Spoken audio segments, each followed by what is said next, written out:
Okay. Good morning, good morning, good morning, good morning. Today is so blessed day. Ang Amen. araw po na to ay mapagpalang araw. Amen. Why is so blessed day today? Bakit ito po ay napakamapalad po na araw? You are here. Dahil kayo po ay narito. Okay. Still, we are in a series of the title, Lordship. Hindi pa Tayo rin. pa rin po ay nasa serye ng usapin o pamagat na Lordship. Third time. Pangatlong beses na po. Subtitle is, what is that? What is subtitle for today? Ano po yung subtitle para ngayong araw? Humble.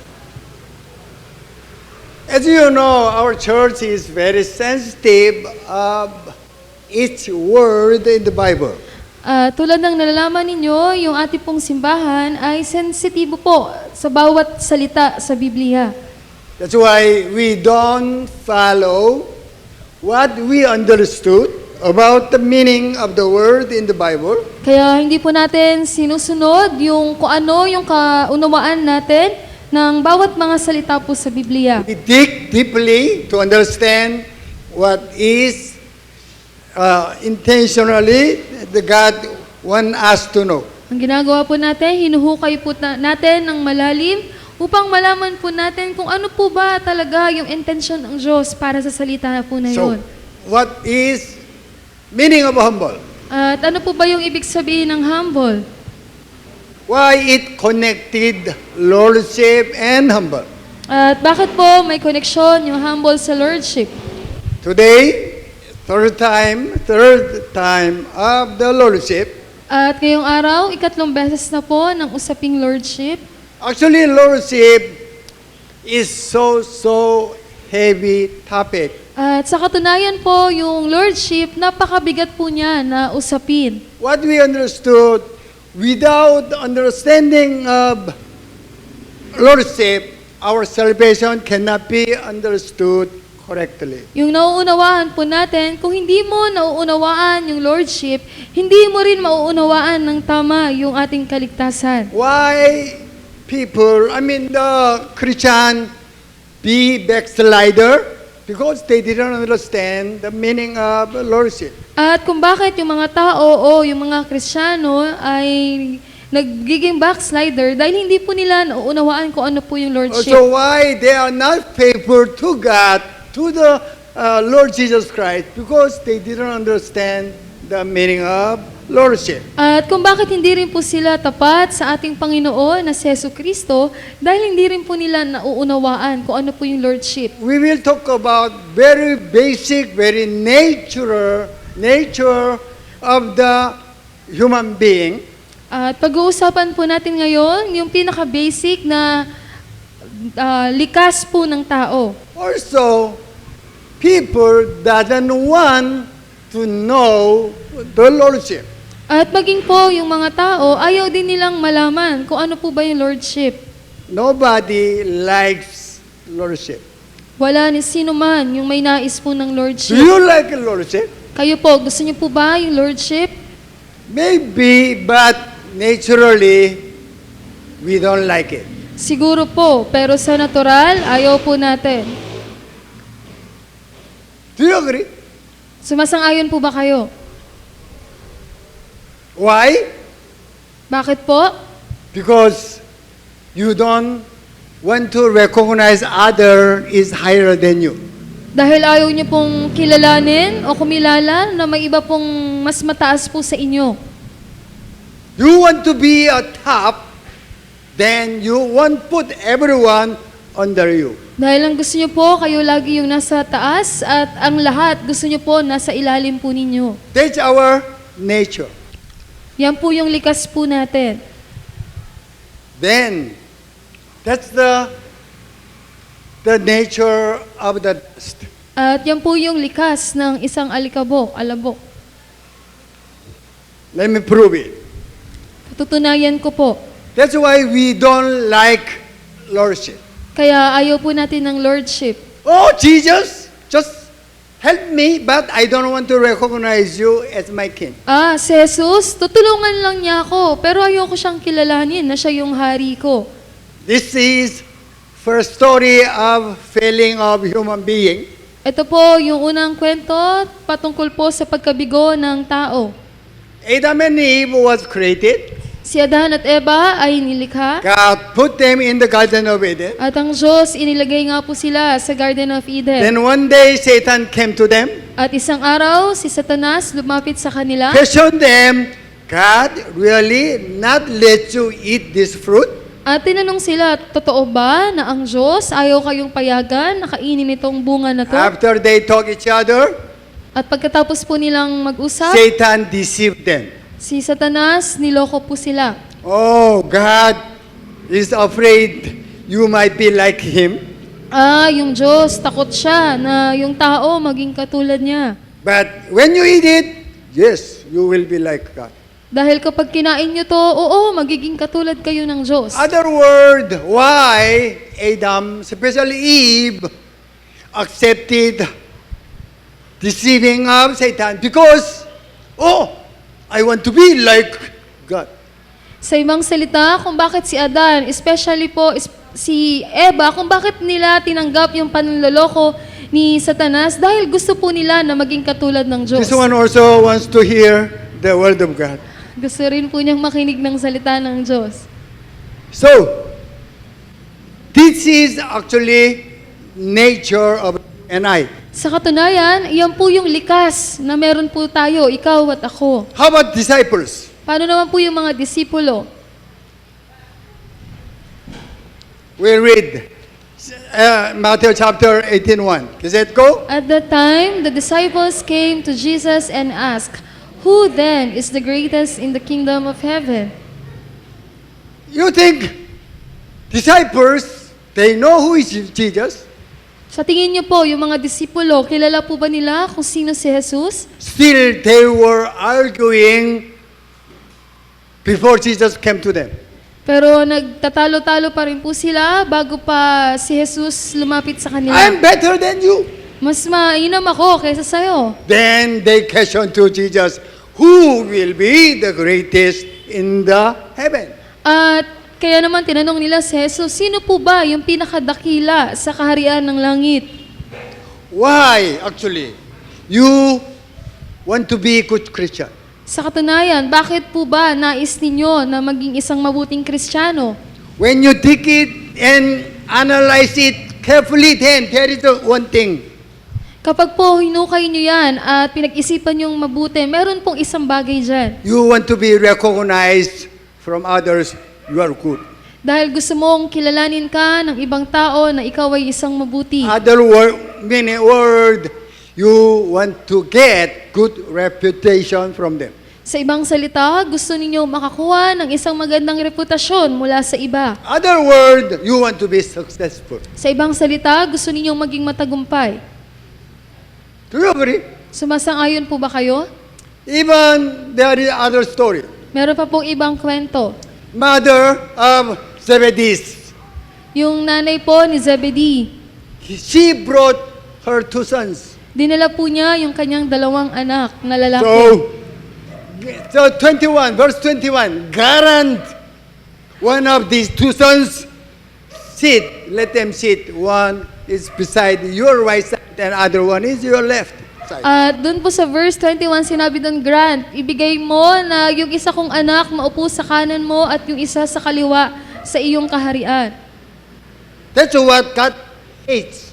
At yun po yung ayaw po ng Diyos. That's why we have to be careful. Kaya kailangan po nating maging maingat. As long as you find out motive, anything in your heart that is be recognized by others, be careful. At basta po may nakita kayo sa inyong mga puso na motibo na gusto ninyong makilala o kilalanin ng ibang tao, maging maingat po kayo. That's why I said, even Bible proves nobody wants or like the Lordship. Kaya nga po, maging sa Biblia, pinatunayan na wala ni sino man ang nais po ng That's Lordship. why you spend your life to be recognized by others. Kaya po, ginugugol ninyo yung buhay ninyo upang kilalanin po ng ibang tao. Then, we call it, one word is pride. At sa isang salita, tinatawag po natin yan na pride. Everybody has a pride. Lahat meron pong pride. That is the biggest problem for the human being. Yan po yung pinakamalaking problema sa sangkatauhan.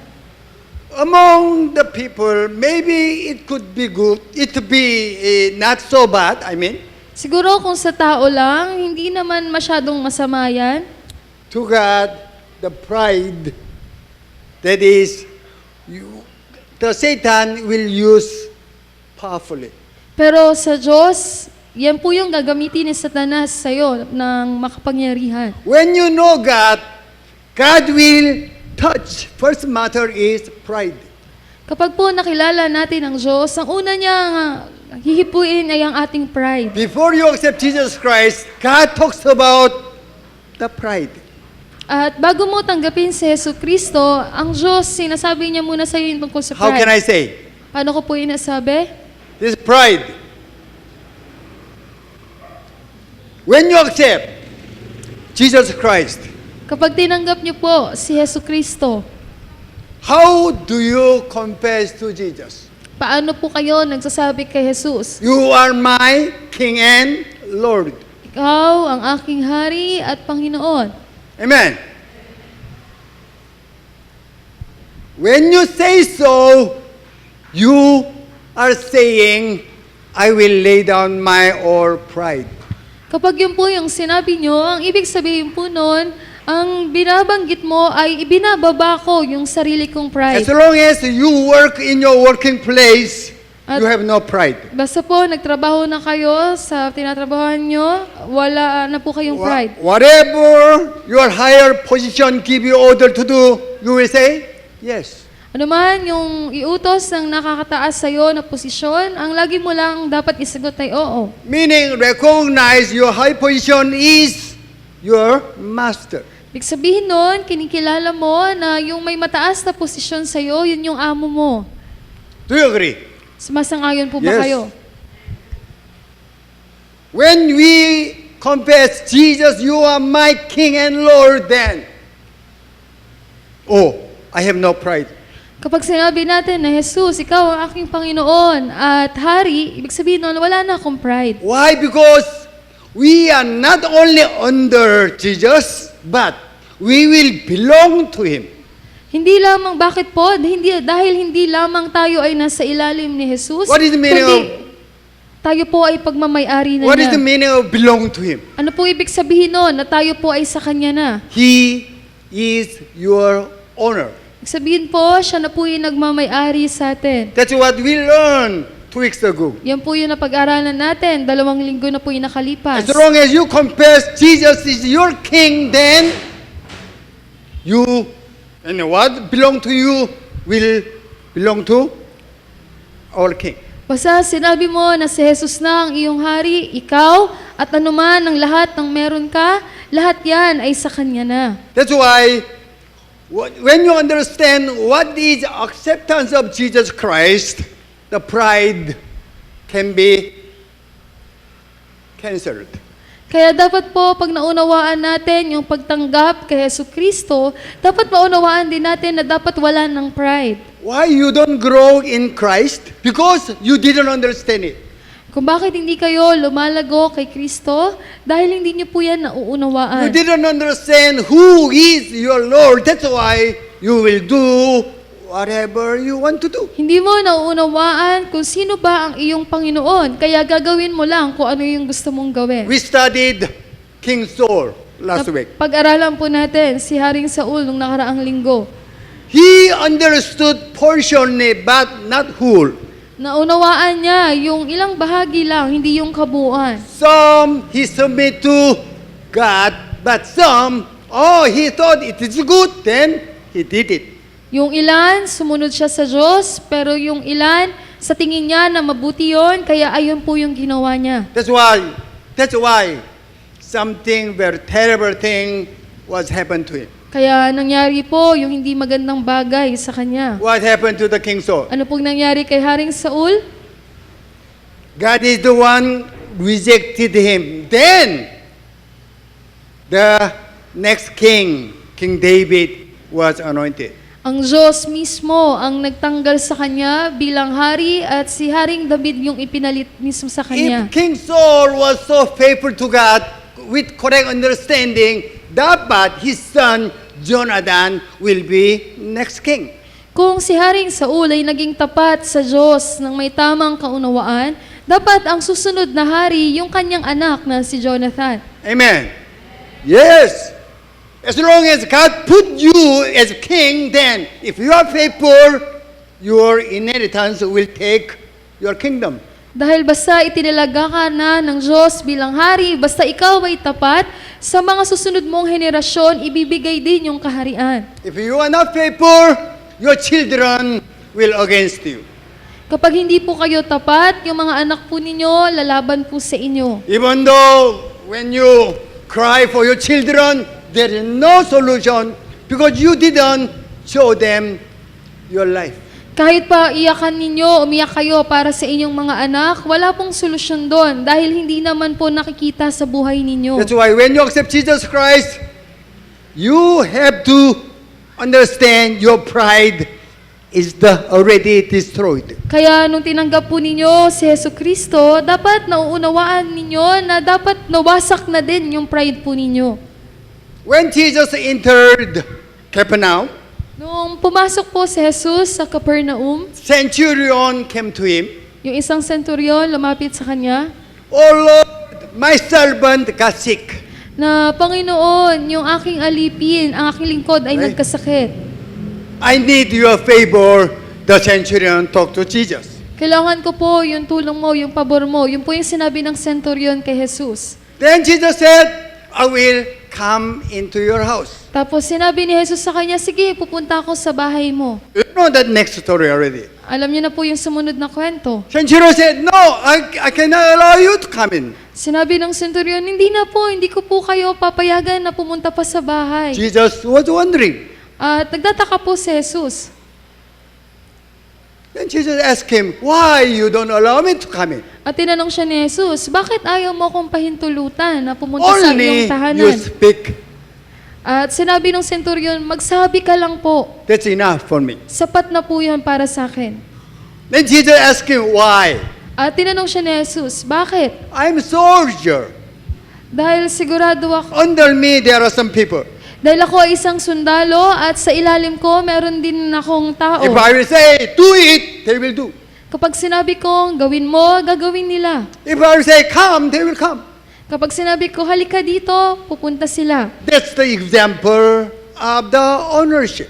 Yan po yung halimbawa ng ownership. They cannot say no as long as higher position will give order to the lower. Hindi sila pwedeng humindi, basta yung may mas mataas na posisyon yung nag-utos sa kanila. Amen.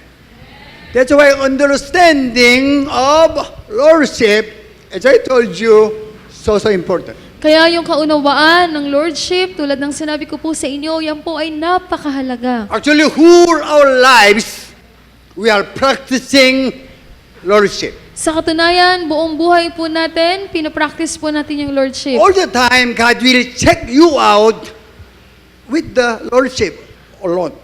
Palagi po ang Diyos, susuriin niya kayo ng lordship lang. Do you recognize me, Lord? Kinikilala mo ba ako bilang iyong Panginoon? Do you submit to me as I am Lord? Sumusunod ka ba sa akin bilang iyong Panginoon? From the 0% submission up to the 100% submission. Mula sa 0% hanggang sa 100% na pagsunod.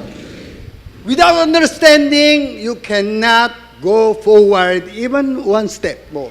Kung wala pong kaunawaan, hindi ka makakapagpatuloy kahit pa isang hakbang yan. That's the first button Yan for po your yung cross. unang botones para po sa inyo. That's why acceptance of Jesus Christ, recognizing Jesus is our Lord, is so important. Kaya yung pagtanggap kay Hesus Kristo, yung kilalanin siya bilang ating Panginoon, yan po ay napakamahalaga.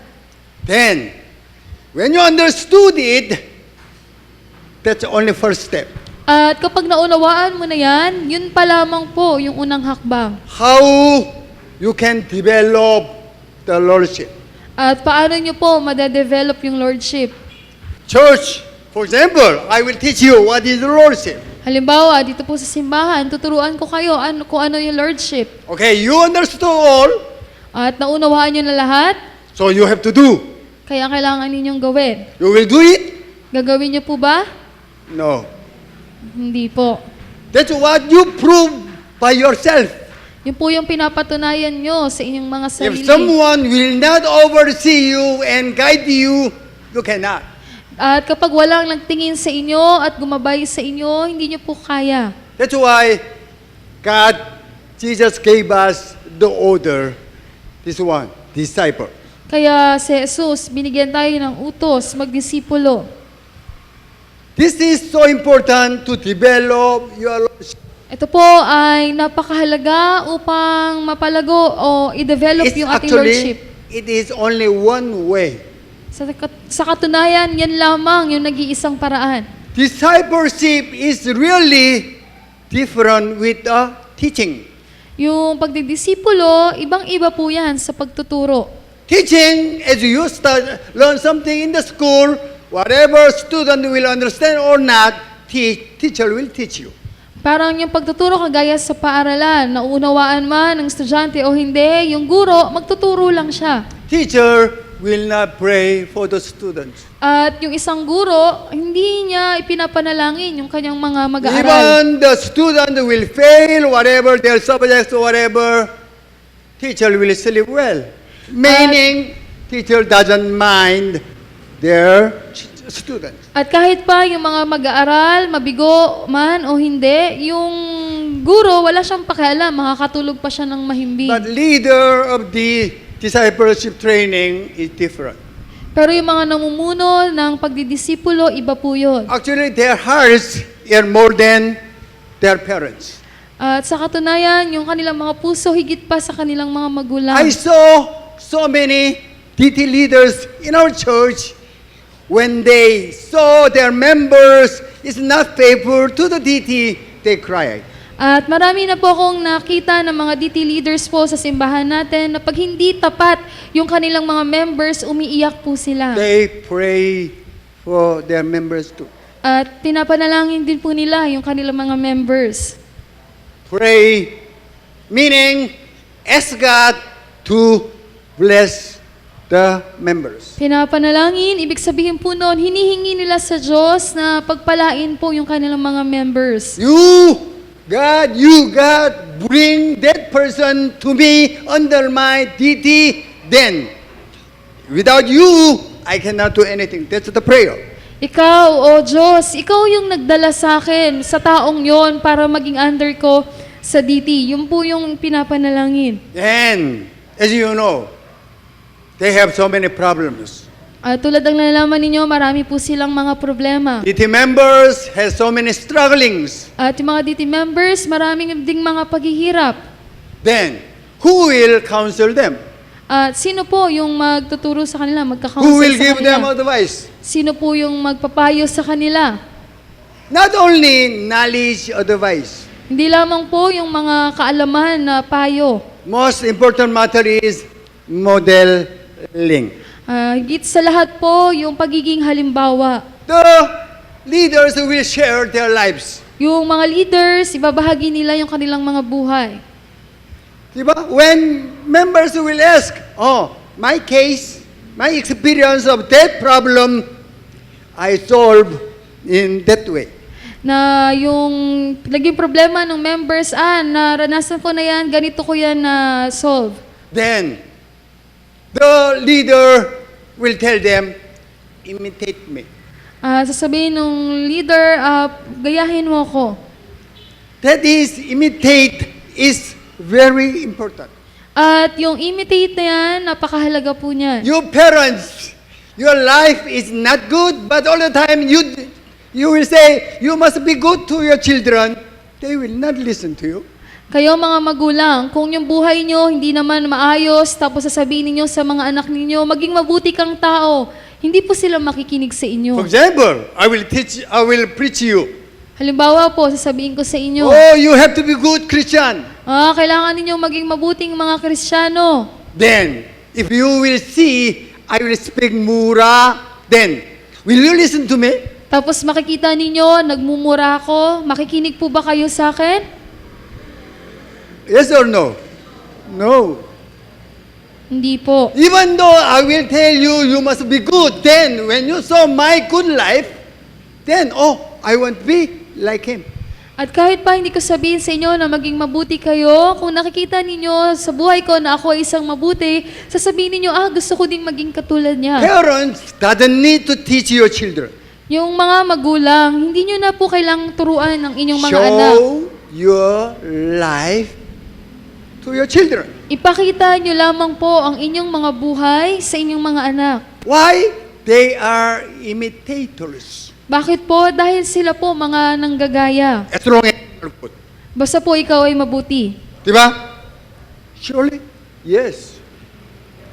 Even though you whatever, that's powerless.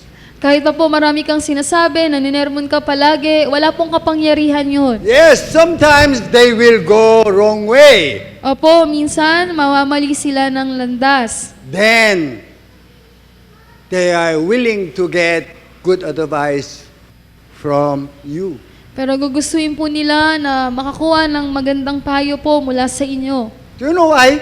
Alam niyo po ba kung bakit? Because they did what they thought is good, Dahil nagawa na nila yung sa tingin nila na mabuti. but they failed. Pero nabigo po sila. There is no solution for their problem. At wala nang solusyon para sa kanilang problema. Then they will come to you because they saw you are good.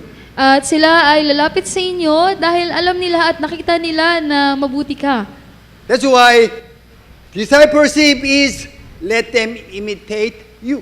Kaya yung pagdidisipulo, yun po yung magaya ka po nila. Then we call it also example. At yun din po yung tinatawag na halimbawa. Without example, you cannot be like them. Kung wala pong halimbawa, hindi kayo magiging katulad nila. Example is so important. At napakahalaga po ng mga halimbawa. That's why even so many people in the Bible, they said, they show their lives as example. Kaya maraming tao rin po sa Biblia na sinabi nila na pinakita nila yung kanilang mga buhay bilang halimbawa. Still, I told you, preaching, attending service, that's only instruction. Tulad ng nasabi ko sa inyo, yung preaching, yung pagpunta sa simbahan, instruction lang po yun. Without DT, actually, there is no hope for even each one of us. At kung wala pong DT, sa katunayan, wala na pong pag-asa sa bawat isa po sa atin. We'll read it. Just let go. Join together in following my example, brothers and sisters. And just as you have us as a model, keep your eyes on those who live as we do. Model is also important. Yung isang modelo, napakahalaga po. When your children will mingle with bad friends, they will imitate them. Kapag yung mga anak ninyo nakisama sa mga masasamang tao, magagaya po nila yon. When you mingle with good people, you will be good too. Kapag ikaw naman ay nakisama sa mga mabubuting tao, magiging mabuti ka din po. Amen? When you listen good word, then you will be good person. Kapag ikaw ay nakikinig ng mga mabubuting salita, magiging mabuting tao ka din po. That's why even Apostle Paul said, I am good example. Kaya maging si Apostle Pablo, sinabi niya, ako ay isang mabuting halimbawa. One, the what do you call it? The church, the most high. In the school, principal, when he speak to the children for his what do you call it? Last address. At kapag yung principal, nagsalita siya sa mga mag-aaral, yung huli niyang pahayag, Already 65 years old. na magre-retire na siya, 65 years old He na. resigned, the principal. At nag-retire na siya, nag-resign na bilang principal. Every student respected him, even teacher. At lahat ng mag-aaral, kahit yung mga guro, nire-respeto siya. But he said, I failed my life. Pero sinabi niya, nabigo ko, bigo ako sa buhay. And the student and teacher were shocked. Why he failed? At yung mga mag-aaral, yung mga guro, nagulat sila, bakit siya bigo? I teach you good, Sinabi niya na tinuturuan ko kayo ng mabuti, but I never tell you, you students and teachers imitate me. pero hindi ko nasabi sa inyo, mga mag-aaral, mga guro, na gayahin ninyo ako. That's the difference, the teacher and leader of the disciple training. Meron pong pinagkaiba, yung isang guro lang at sa leader po ng isang discipleship. Even 1 Corinthians chapter 4:16, Apostle Paul said, I urge you to imitate me. At maging po sa 1 Corinthians 4:16, sinabi ni Apostle Pablo na hinihikayat ko kayo na tularan ninyo ako. You must be like me. Kailangan ninyong maging katulad ko. I cannot tell you, even now, you must imitate me. Hindi ko masasabi sa inyo na kailangan ninyo kong tularan. That's why I consider myself, I'm failing my life. Kaya tinuturing ko yung sarili ko na nabibigo ako sa buhay. But one thing I have, I want you to be like me. Pero isang bagay na meron ako na nais ko na maging katulad niyo ako. I'm not perfect example. Hindi ako isang perpektong halimbawa. Yet, what I receive from God, I want let you have it too. Pero anuman, lahat ng natanggap ko mula sa Diyos, nais ko rin po na magkaroon din po kayo. That's why I want you to be like me. Kaya nais ko po kayo na maging katulad ko.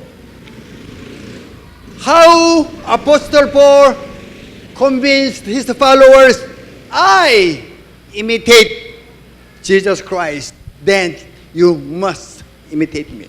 Paano po nakumbinsi ni Apostol Pablo na ako, ginaya ko, tinularan ko si Yesu Kristo, kaya naman tularan nyo rin ako. If you will not show as a good model to your children, to anyone, you will fail your life.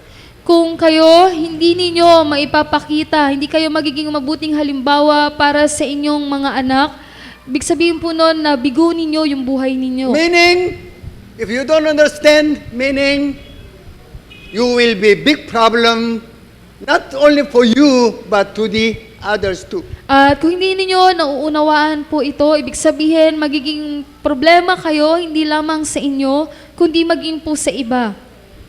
Today, we are talking about the practical. At ngayong araw, pinag-uusapan po natin yung praktikal. Why we are not growing in spirit. Kung bakit hindi po tayo lumalago sa espiritu. There is a problem of pride. Meron pong problema tungkol sa pride. As long as you understand what is the meaning of acceptance of Jesus Christ, At basta naunawaan mo kung ano yung ibig sabihin ng pagtanggap kay Yesu Kristo, without disciplining, then it will not work out. kung wala pong pagdidisipulo, hindi po yun ma-work out. Then even Apostle Paul told us, you must under my discipline, then you could imitate me. At maging po si Apostle Pablo, sinabi niya, kailangan mong mapasa ilalim sa pagiging disipulo ko, nang sa gayon, tularan mo ako. I will show you another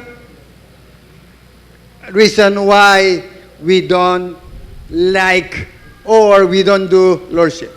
Papakita ko pa po yung isa pang dahilan kung bakit ayaw natin at hindi natin ginagawa yung lordship. Sorry, I show you a ugly matter, At pasensya na po, nagpapakita ko ng pangit na bagay, but we have to understand it. pero kailangan po nating maunawaan. He was our king. Siya yung hari po natin noon. Then we were his slave. At tayo po ay kanyang mga naging alipin. Then Jesus came to the earth At si Jesus ay naparito sa mundo kill, destroy the works of devil, at pinatay at winasak niya yung mga demonyo. then Jesus accepted us as his children of God. At si Jesus, tinanggap niya tayo bilang anak ng Diyos. Amen. Read it. Kasi it go. Remember that you were slaves in Egypt. That is why I command you to do this. When we share the gospel to the others, Kapag po binabahagi natin yung mabuting balita sa iba, they don't want to accept you are sinner. ayaw nilang tanggapin na ikaw ay makasalanan. They don't understand totally they were slave of Satan. At hindi rin nila nauunawaan ng buo na sila po ay mga alipin ni Satanas. Then how they will understand who is the one who rescued them from the slave of Satan? At paano nila maunawaan na meron po o kung sino yung nagligtas sa kanila mula sa pagkakaalipin kay Satanas? They were so proud of themselves. Sila po ay mayabang tungkol sa kanilang mga sarili. Read it again. Kasi it go. Remember that you were slaves in Egypt and follow carefully these decrees. We usually didn't think about what we were before. Tayo, madalas, hindi po natin iniisip kung ano po ba tayo noon. That's why it seems we don't need our Lord. Kaya animo, hindi na natin kailangan ng ating Panginoon. What Bible says, you were dead, then Jesus is the one make you alive. Ano pong sinasabi sa Biblia? Kayo ay mga patay noon at si Jesus ang siyang bumuhay sa inyo. Other word, dead has no value. Sa ibang salita, yung isang patay, wala yang halaga. Then Jesus gave his value of life to the dead. At si Jesus, binigay niya yung halaga niya dun sa mga patay. Dead become alive. At yung patay na yon nabuhay. So, you become alive. At kayo po ay nabuhay. Then Jesus bought you with the price. At si Jesus, binili kayo sa malaking halaga. That's what we couldn't understand. We didn't understand. That's why we don't want to recognize Jesus is our Lord. Yan po yung hindi natin maunawaan. Kaya hindi natin makilala na si Jesus po ang ating Panginoon. The Lord, original word, is curious. The meaning, a person exercising absolute ownership, what?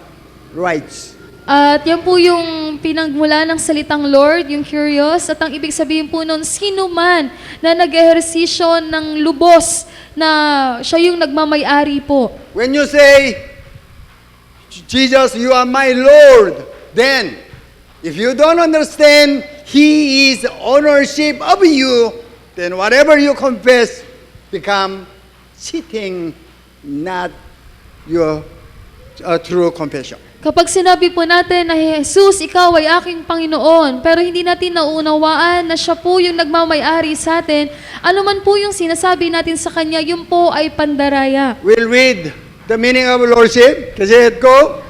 A person exercising absolute ownership rights. Again. A person exercising absolute ownership Again. rights. A person exercising absolute ownership Kung rights. are, ask you to come here. Yung may-ari po sa inyo, sinabi na pumunta po kayo dito. Then, why they can be absent here? Pero bakit po wala dito? Are told you, come here earlier. Yung may-ari po, sinabi sa inyo na pumunta kayo ng maaga. Why you come late? Pero bakit nahuhuli po kayo? Understand? Naunawaan niyo po ba? This is the first button. Ito po yung unang botones. Meaning your salvation couldn't understand perfectly. Ibig sabihin po nun, yung kaligtasan nyo, hindi pa maunawaan ng perpekto. If I don't understand it, wherever you late or absent, whatever, it will be okay for me. Kung hindi ko po ito naunawaan, umabsent man kayo o mahuli kayo ng dating dito, okay lang po yun sa akin. As long as I understood, also I know how God will judge you. Pero dahil naunawaan ko yan at alam ko kung paano kayo hatulan ng Diyos, That's why, personally, I have no problem with you. At sa personal po, wala po akong problema po sa inyo. I am your pastor. That's why I have pain for that matter. Pero ako po ay inyong pastor, kaya sinasabi ko po yung tungkol sa bagay na yon. If I am not pastor, then why I mind you? Dahil kung hindi naman po ako pastor ninyo, bakit ko pa po kayo iisipin? Even Jesus himself talked to the Father in heaven. Maging po si Jesus, kinausap niya yung amang nasa langit. You see the red letters, Lord of heaven and earth. Kung makikita niyo po yung pulang letra, Panginoon ng langit at lupa. What I told you the meaning of Lord? Ano po yung sinabi ko sa inyo na ibig sabihin ng Lord? Lord is the owner as a creator. Na yung Panginoon, siya yung nagmamay-ari bilang siya yung manlilikha. That's why Jesus has also talked to him, you are the creator, then you are the owner of heaven and earth. Kaya maging si Jesus, sinabi sa Diyos na ikaw ang Panginoon, ikaw yung nagmamay-ari, ikaw yung naglikha ng langit at lupa. Also, I told you this is the first button. At sinabi ko na rin sa inyo, ito po yung unang botones. If you don't understand it, your salvation has a big problem already. Kung hindi niyo po ito nauunawaan, may malaking problema po yung kaligtasan po ninyo. Lord of heaven and earth. Panginoon ng langit at lupa. You are owner, also He. Ikaw ang nagmamay-ari. You have to do everything carefully. Kailangan niyo pong gawin lahat ng maingat. Without understanding what you do, it's not doing carefully. Kung walang kaunawaan dun sa ginagawa ninyo, ibig sabihin hindi kayo gumagawa, kumikilos ng maingat. You have to understand who is your Lord. Kailangan niyo pong maunawaan kung sino po ang inyong Read the Panginoon. Romans chapter 16, kasi it go. Don't you know that when you offer yourselves to someone as obedient slaves, you are slaves of the one you obey? Whether you are slaves to sin, which leads to death, or to obedience, which leads to righteousness. Simply, you are free men. Simple lamang po, kayo po ay mga malalayang tao. God set you free. Ang Diyos, pinalaya po You kayo. become child of God. Kayo po ay naging anak ng Diyos. Amen. Then, without careful doing, without understanding, you listen to everybody. At kung hindi kayo magiging maingat, kung wala pong kaunawaan, makikinig kayo sa lahat. Your identity as a child of God will not be changed. Yung inyong pagkakakilanlan bilang anak ng Diyos, hindi po yan mababago. Yet, you will submit to anyone. Then, you will be slave of that person. Pero kung susunod kayo, kanino man, kayo po ay magiging alipin ng sino man na yon. That's why Bible says, whether you are slave to sin because you obey to the Satan. Kung kayo man ay alipin ng kasalanan dahil yun yung sinusunod ninyo, Meaning, as long as you submit, even though you are a child of God, to the Satan, then there is no hope for you. ibig sabihin po nun, kapag kayo po ay sumunod kay Satanas, kahit pa kayo po ay anak na ng Diyos, wala na pong pag-asa sa inyo. Bible says what? Which leads to death. Ano pong sinabi sa Biblia, yun po ay patungo sa kamatayan. It's a very sad story.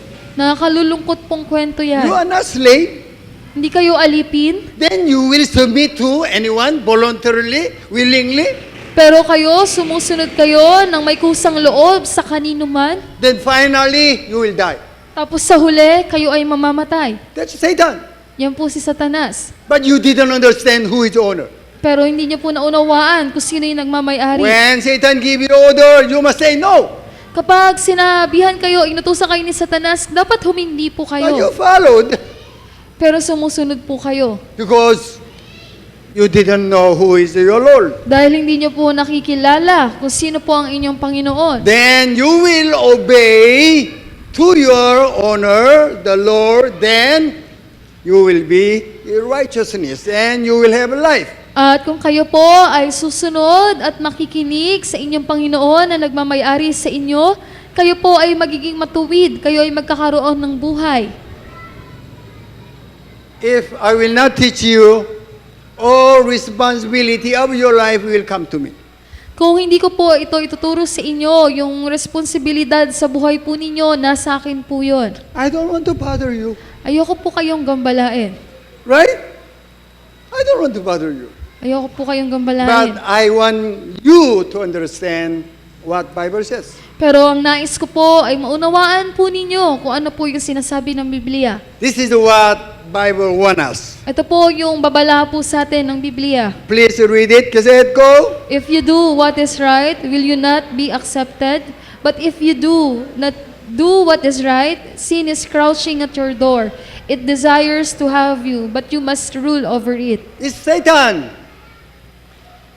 Sin is Satan. Yung kasalanan, si Satanas, It's all the time waiting for you. ay palagi pong naghihintay para sa inyo. Why? Satan want you make his slave. Bakit po? Dahil sa Satanas, nais po niya kayong alipinin. Don't follow it. Huwag niyo pong sundin. God gave you freedom and authority. Ang Diyos, binigyan kayo ng kalayaan at kapangyarihan. What Bible says? But you must rule over it. Ano pong sinabi sa Biblia? Kailangan niyo pong i-rule over po yun. You can do it by your own. Magagawa niyo po ba yun ng sarili niyo lang? You need guidance. Kailangan niyo po ng gabay. Somebody have to show how they overcome. Kailangan po merong magpakita na kung paano nila yun napagtagumpayan.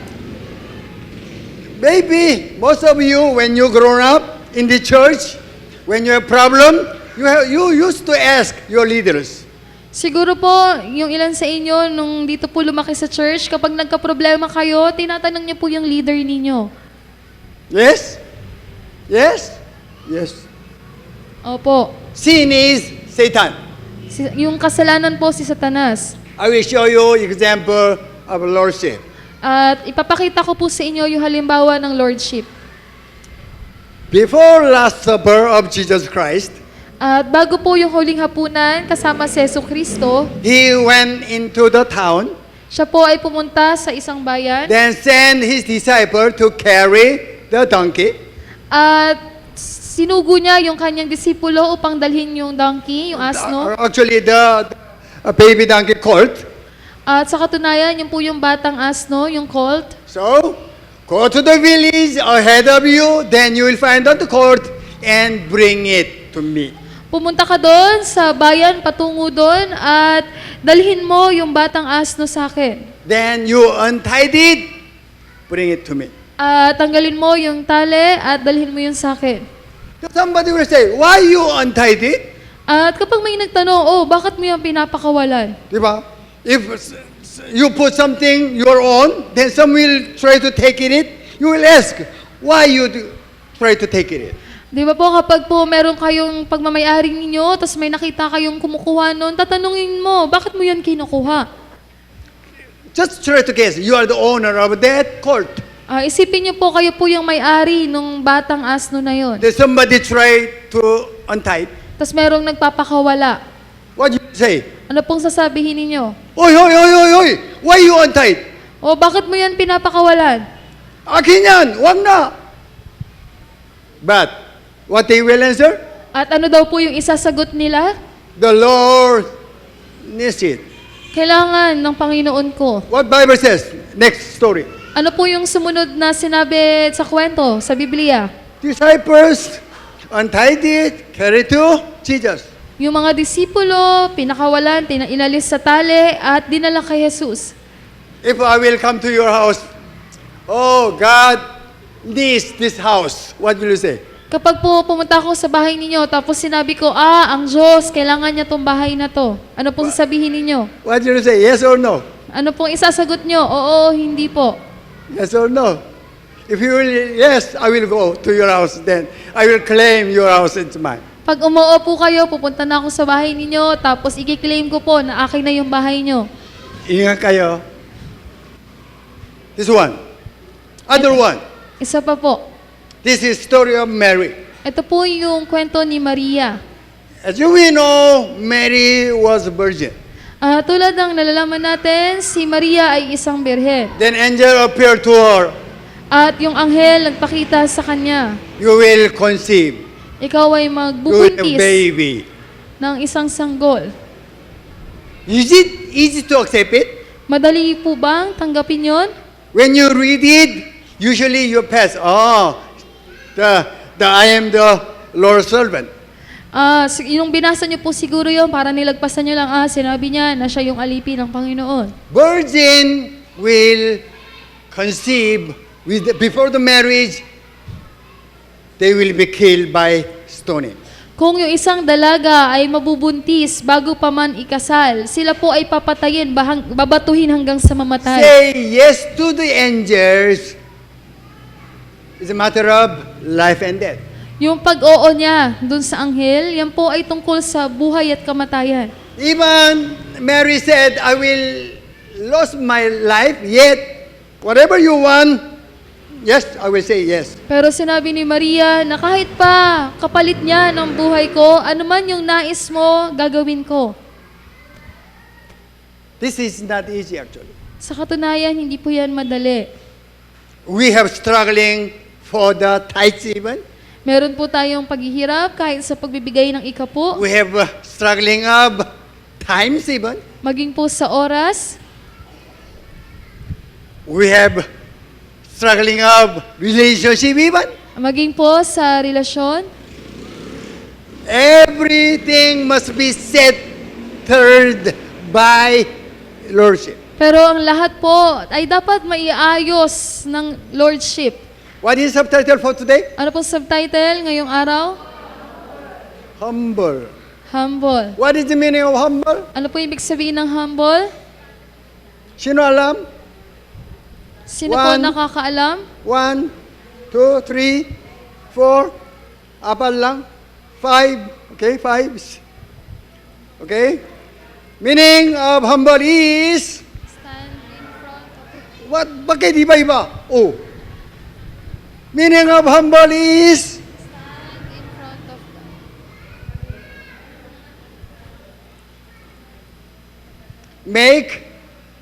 make on rear. This is the last slide. Ito po yung huling slide. Chapter 2, verse 5, you must be same with Jesus. Sa chapter 2, verse 5, kailangan ninyong maging katulad ni Jesus. So, it's very well known for us. Ito po ay sikat na po sa atin. Jesus himself practiced the Lordship. Si Jesus mismo, siya po mismo, ginagawa niya yung Lordship. He was equal with God. Siya po ay kapantay po ng Diyos. Then he considered himself nothing. Pero tinuring niya yung sarili niya na wala siya. He humbled himself. Siya po ay nagpakumbaba mismo. He considered himself unreal. Tinuring niya yung sarili niya na wala. Meaning, he considered himself nothing. Ibig sabihin po noon na tinuturing niya yung sarili niya na wala siya. That's why, what God gave him to do, he said, yes. Kaya naman, yung inutos sa kanya ng Diyos na gawin niya, ang sagot lamang po niya ay oo. What he did, Bible says, verse 8, even death on the cross.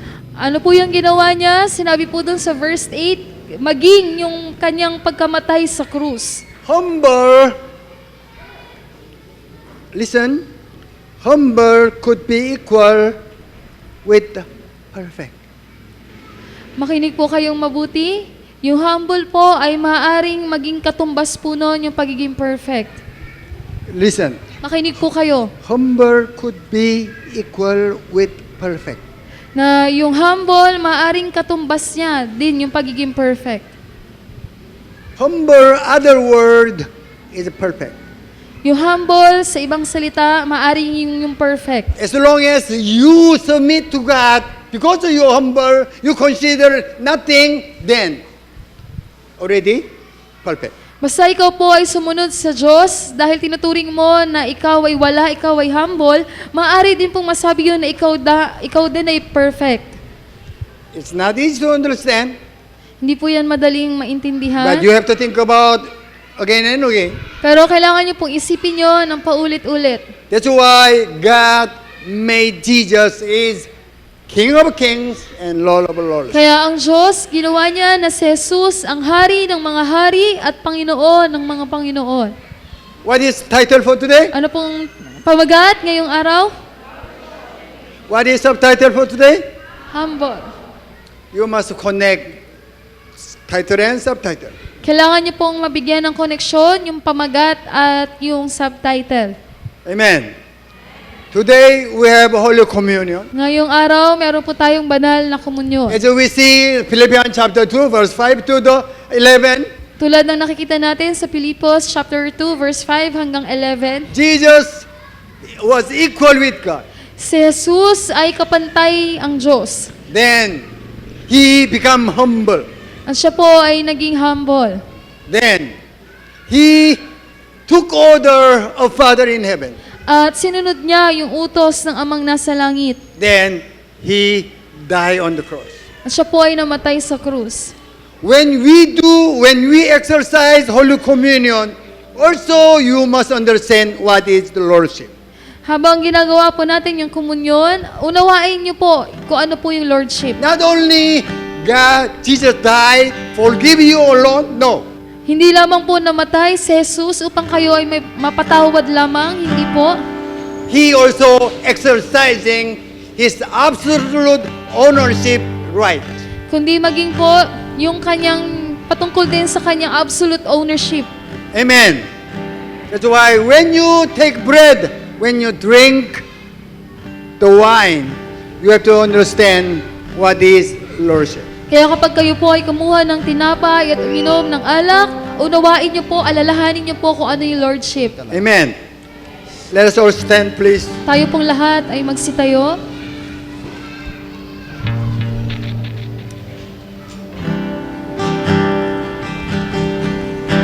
During the Last Supper, At sa huling hapunan, Jesus took bread kinuha ni Jesus ang tinapay and Jesus lifted up to the Father. at, Give thanks. at itinaas at nagpasalamat sa Ama.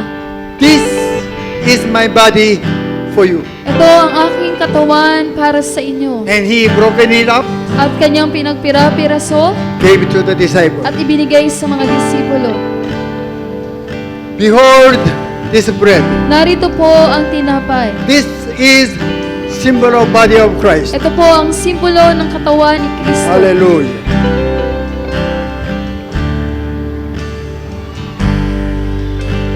Thank you for the cross, Lord. Thank you for the price you paid, bearing all my sin and shame. In love you came and gave amazing grace. Come forward and take bread. Mari na po kayo lumapit at kumuha ng tinapay. Love, Lord. Hallelujah. Thank you for the nail-pierced Jesus, the perfect example of your Lordship. cleansing Si flow. Jesus ang perfectong Now halimbawa. You all I died on the cross. Namatay sa krus. forgiveness You gave your life for us. Binigay ang iyong buhay para sa amin. Hallelujah. Hallelujah. Worthy is the Lamb. Hallelujah. Seated on the Father, throne. I lay down my pride. The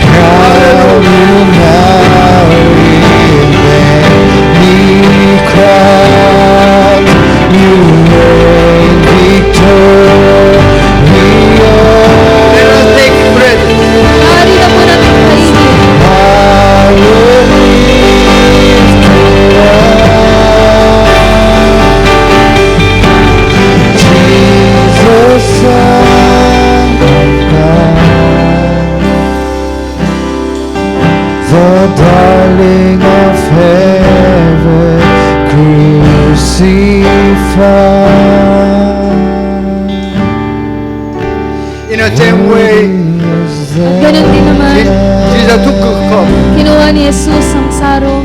gave thanks to the Father. Siya ay nagpasalamat sa Ama. He said, "This is my blood for you.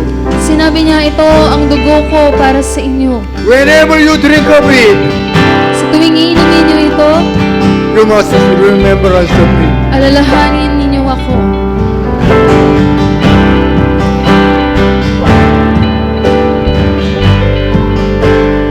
Thank you for the cross, Lord.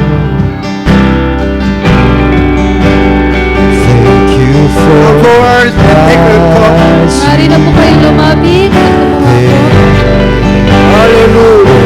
bearing all my sin and shame. Father, we thank you In love you for what you have done. and For your children, for Jesus. amazing Hallelujah. Thank you for this love, Lord. Oh, Lord. Thank you for the Oh, Father, bless your children. His Say, what is the Lord? What is the Lord? your cleansing flow. Hallelujah. Now all I know, your forgiveness and Hallelujah.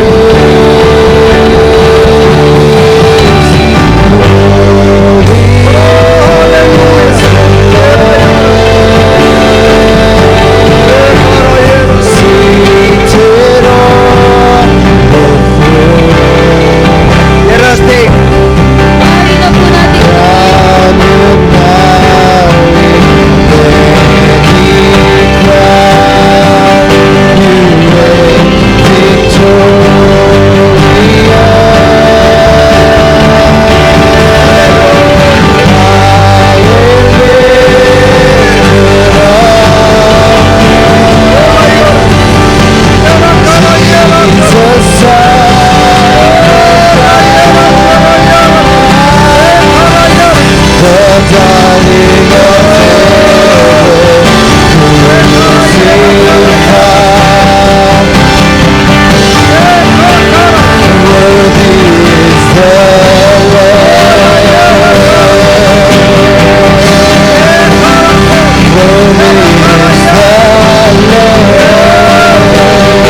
Christ, our Lord, our Lord, our Lord, our Lord, our Lord, our Lord, our Lord, our Lord,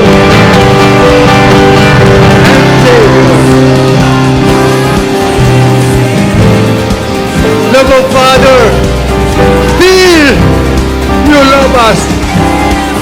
You never abandon us. You never rejected us. Still, you minded us with your love. Still, you called us. You are my beloved child. The fellowship of Holy Spirit.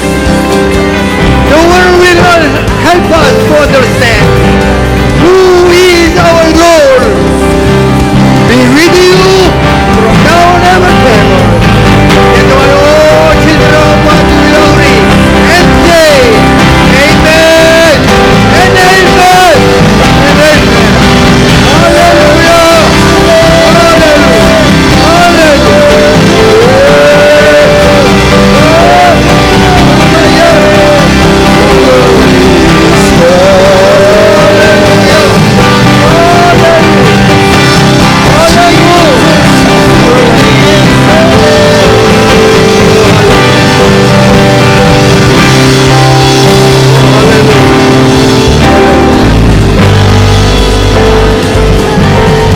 You might be seated. Hold on a moment.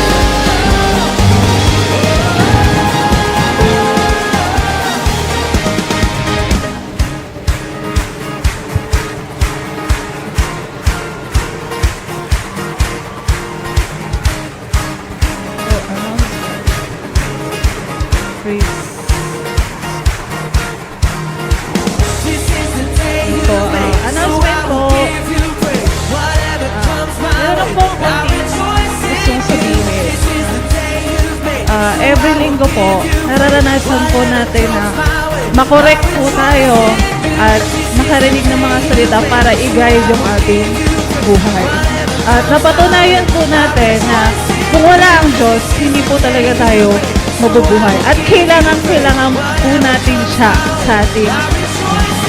Kaya po, isang bagay po na mahalaga is, sabi nga, i-share po natin kung ano yung ating nararanasan, kung ating po yung naririnig at na-experience about po sa Diyos. Kasi kailangan din po nila ang Diyos sa kanilang buhay. So, yung ating pong announcement ay para po sa ating mga gawain. So, yung mga gawain po natin na yan, sabi nga po yan yung mga gawain nagbibigay sa atin ng pagkain para makarinig po ng salita ng Diyos. So, para po sa mga matatanda, at sa mga pangkalahatan po, alas 8 po ng umaga, dapat nandito na po tayo lahat. So, invite po natin yung ating mga kilala, especially yung mga mahal po natin sa buhay, lalo na po yung mga kasama natin sa bahay. At yung ating pong morning prayer. So, 6:30 po yan ng umaga. So, araw-araw po, meron po tayong daily prayer. Kasama po yung ating mga, karamihan po is yung mga senior citizens po natin. At syempre po, kung wala naman po tayong ginagawa, umaten po tayo sa ating mga gawain. So, sama-sama po tayong manalangin tuwing umaga. At yun naman po ating Wednesday prayer meeting. Ganon din po kung wala po tayong masyadong pinagkakaabalaan sa bahay. Or kung meron po tayong oras, bigyan po natin yung oras yung pananalangin kasama po yung ating mga kapatid every Wednesday, alas 3 po ng hapon. At yung ating naman pong Lord's Kids Worship. So, napaka-importante po. Para po sa akin, napaka-importante na bata pa lang yung ating mga anak, pamangkin, ay makakilala na po sila sa Diyos. Bakit po? Malalaman niyo po yan. Kapag lumaki na po sila, madadala po nila yan. Yung po yung ka-importante, bata pa lang is makarinig na sila, salumuhan na po nila ang Diyos. So, invite din po natin sila. Ganun po yung ating mga dalaga at kabinataan, mga pamangkin, kaibigan. Imbitahan po natin sila tuwing 1:30 po ng hapon dito rin po sa ating sambayanan, sa ating pong sambahan. At yun naman po ating nagpapasalamat po kami sa mga nagdadala po ng isang dakot na bigat. So, wag po natin kakalimutan niya. Isa po yan sa pinakamagandang offering po natin sa Diyos sapagkat yan po ay may magandang, sabi nga po, patutunguhan. So, yung Encountership with God po, EGF po natin. So, every last Friday of the month. So, ngayong February po, February 23 po, magkita-kita po tayong lahat. 7:30 po na gabi. At sana po, lahat po tayo ay nakagawa. So, yun lamang po. God bless us all. Kita-kita po tayo ulit sa susunod na yun. Okay. So, mayroon po tayong special announcement. So, magkakaroon po tayo ng fasting camp sa darating na March 27, 28 hanggang 29. So, 3 days po yan. So, wala pa po tayong oras. So, antayin na lang po natin yung announcement. So, ihanda po natin yung ating mga sarili para sa darating po na fasting camp. So, antayin din po natin yung mga susunod na announcement para sa gawain po natin. So, yun lamang po. Makakauwi na po tayo. God bless us. Additional lang po, maiwan po lahat ng music team, pati yung junior music team maiwan.